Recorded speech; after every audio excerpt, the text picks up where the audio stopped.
घबरा क्यों गई? तस्वीर खिंचवा रही हो क्या, या पिछली जिंदगी की तस्वीरों को याद कर रही थी?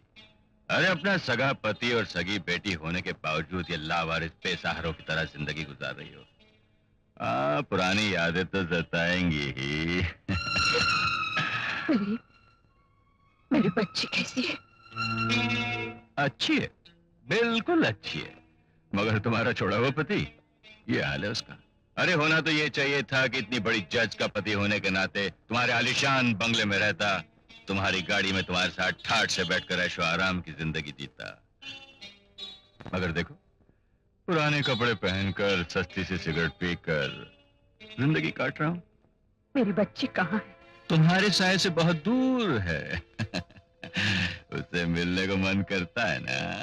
हाँ, तुमने उसे अपनी कोख से जन्म जो दिया, माँ के दिल के प्याले से ममता तो छलकेगी। मिलाऊंगा, जरूर मिलाऊंगा, लेकिन उससे पहले तुम्हें मेरी एक छोटी सी मदद करनी होगी। तुम्हारी अदालत में कत्ल का एक केस चल रहा है कि एमपी राजशेखर के बेटे ने अपनी बीवी को जान से मार डाला। तुम्हें सिर्फ ये फैसला करना है कि उसने वो कत्ल नहीं किया।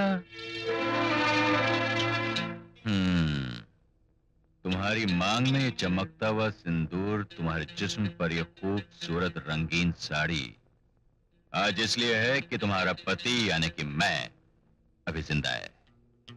इसलिए अपने सुहाग को, अपनी शान और शौकत को जिंदा रखने के लिए तुम्हें मेरी मदद करनी ही होगी। करोगी तो तुम्हारी बेटी की जिंदगी सुधर सकती है, और नहीं तो तुम अपनी बेटी की शक्ल जिंदगी भर नहीं देख सकोगी। इतने साल बीत जाने पर भी तुम्हारा ये रवैया नहीं बदला। जहरीले नाग के दांत उखाड़ दिए जाएं तो भी वो डसने की कोशिश जरूर करेगा। तुम तो मुझे एक बार इस तरह डस चुके हो कि मेरी जिंदगी तबाह हो गई, सब कुछ लुट गया। उस जहर का असर उतारते उतारते बरसों गुजर गए। मैं बेजान सी होते हुए भी जी रही हूँ। आज तुम फिर डसने आए हो। मेरी बेटी के लालच में मुझसे कानून और इंसाफ का खून करवाना चाहते हो? हरगिज नहीं, मैं गलत फैसला कभी नहीं करूंगी। ज्यादा भाषण देने की कोई जरूरत नहीं, एक बार फिर अच्छी तरह से सोच लो। अगर मैंने ठान ली तो जिंदगी भर तुम अपनी बेटी की तस्वीर भी नहीं देख सकोगी। गेट आउट, गेट आउट ऐसे। गेट आउट मत करो, मैं बड़ी हरामी चीज हूँ, किसी का पीछा इतनी आसानी से नहीं छोड़ता। अरे अरे अरे, बस करो बस करो बस करो, क्यों तकलीफ देती हो चपरासी को? मैं खुद जाता हूं। तुम औरत नहीं, पत्थरों पत्थर, समझी?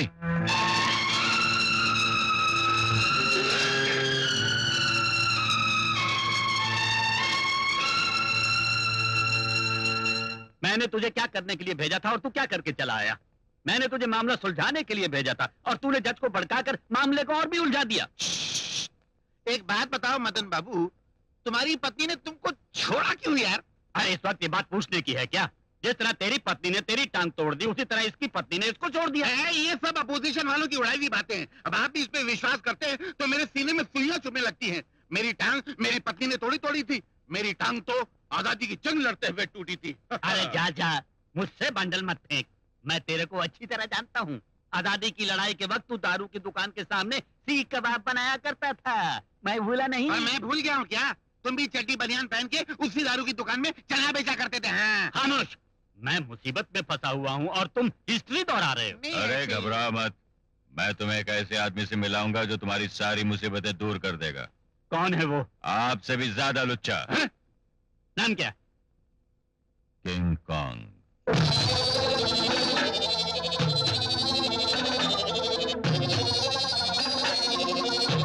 नमस्ते जी।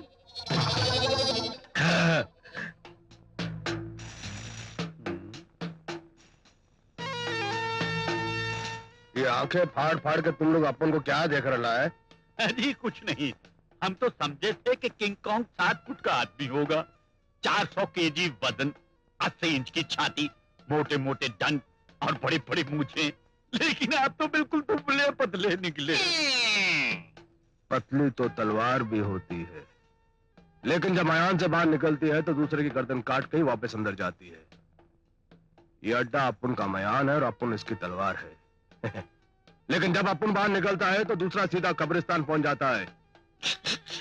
Sir sir sir sir sir sir, उस मर्डर केस के लिए हमने जो गवाह भेजा था वो भाग गया। हरामी साले!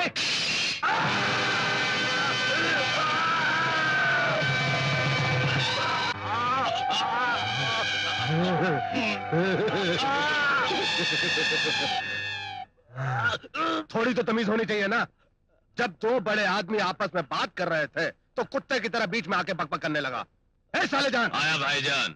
इस हराम खोर को किसी अस्पताल में जाकर फेंक दो, और अगर बच गया तो इसके हाथ में 10,000 रुपए थमा देना और कहना कि आइंदा अपन को शहर में कभी नजर नहीं आए, और अगर मर गया तो इसकी फैमिली को 25,000 रुपए देकर सेटलमेंट कर लेना। चल फुट। बताइए आप लोगों का क्या केस है? जी वो 1 गिलास पानी मिलेगा। छी छी छी छी छी छी, सुबह सुबह और पानी। दारू पियो, दारू। दारू? हाँ दारू। P low sir, P low. झूठा है। अरे पी लो, नहीं तो ये आदमी समझेगा हम लोगों को तमीज नहीं है और गिलास तोड़ के हम लोगों के पेट में घुसड़ देगा। पियो। अब बोलो क्या लफड़ा है तुम्हारा? जी वो मेरे बेटे ने अपनी पत्नी का खून कर दिया है। सुबह? हाँ जी। उसका कहीं टांका भिड़ा हुआ था क्या? नहीं नहीं नहीं, वो तो सीता थी, सीता। शर्म नहीं आती तुम लोगों को? इस देश में आजकल हजारों में एक सीता पैदा होती है और तुमने ऐसी पतिव्रता औरत को जान से मार डाला। थू! निकलो यहाँ से कुत्ता, निकलो, फट! Sir sir. किंग साहब, इसने उसे जानबूझकर नहीं मारा। पति पत्नी का आपस में झगड़ा हो गया था। उसने जरा सा धक्का लगाया कि वो टेबल से टकराकर मर गई। हाँ सर, और इसी बात को लेकर अपोजिशन पार्टी के लोग अखबार वालों को मेरे खिलाफ भड़का रहे हैं, मुझे बदनाम करने की कोशिश कर रहे हैं। हाँ उस्ताद, वो राजनीति में हम लोगों को लंगड़ा बनाने के चक्कर में। ऐसे नाजुक मौके पर आप ही हमें भगवान का अवतार नजर आए हुजूर, तो सीधा उसको हमने जमानत पर छुड़ाया और आपके कदमों में हाजिर हो गए। ये तो सुनते ही नहीं।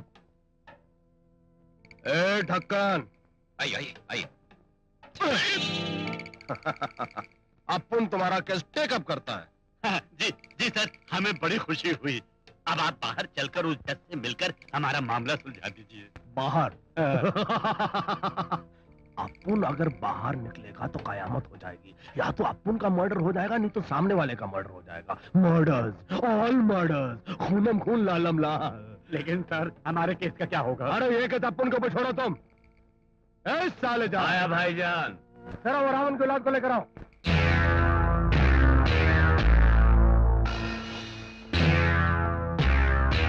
आज से ये तीनों तुम्हारे गोद लिए हुए बेटे हैं।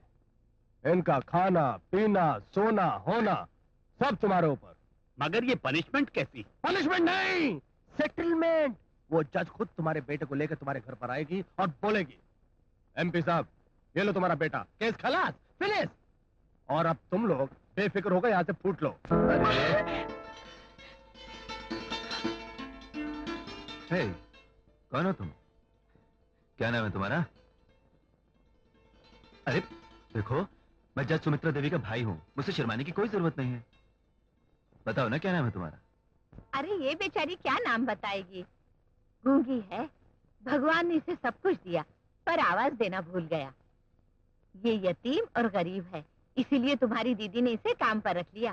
चल बेटी, पिछवाड़े चलकर मसाला पीसेंगे, आजा चल। गूंगी लड़की।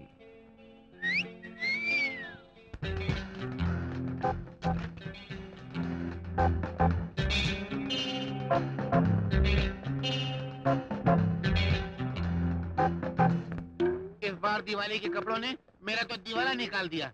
10,000 की टांग दे गए।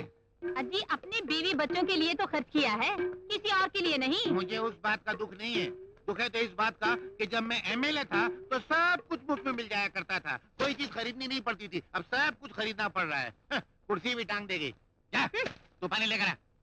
तू जाना ऐसे जाना।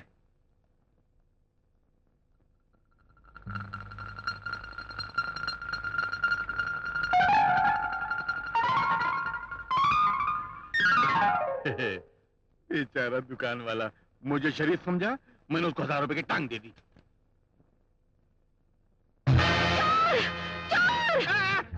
मैं चोर नहीं हूँ।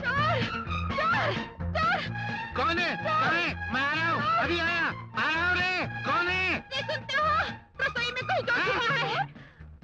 पिताजी, आप ऐसा कीजिए, अंदर जाके फौरन चोर को पकड़ लीजिए। नहीं बेटी, ऐसे मौके पे जज्बात से काम नहीं लेना चाहिए। तू एक काम कर, तू चोर को पकड़ के रख, मैं मेरी पिस्तौल लेकर आता हूँ। अच्छा। तू खड़े खड़े क्या मुंह देख रही है? जा पुलिस को बुला ले। ए चोर, अपने आप को मेरे हवाले कर दो, वरना मैं तुम्हें मारूंगी। हाँ, मैं कह रही हूँ, मैं तुम्हें मारूंगी। आखिरी बार कह रही हूँ, अपने आप को मेरे हवाले कर दो, वरना।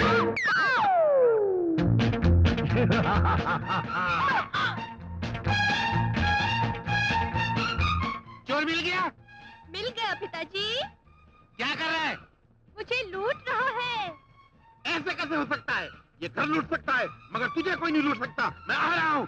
मगर उसको पकड़ के रखा है ना? हाँ, पकड़ के रखा है। एकदम कस के? एकदम कस के पकड़ रखा है। पहले सियाना बनता है, फिर फोड़ दूंगा। जरा घूम इधर। तुम आपका दामाद। ये कहाँ से निकाला? लो, हाँ? मैं ये लेके जा रहा हूँ। ये लड्डू का नहीं है? ए, पकड़ो चोर! चोर! अरे तू क्या कर रही है? पकड़ो उसको! चोर, पकड़ो! चोर!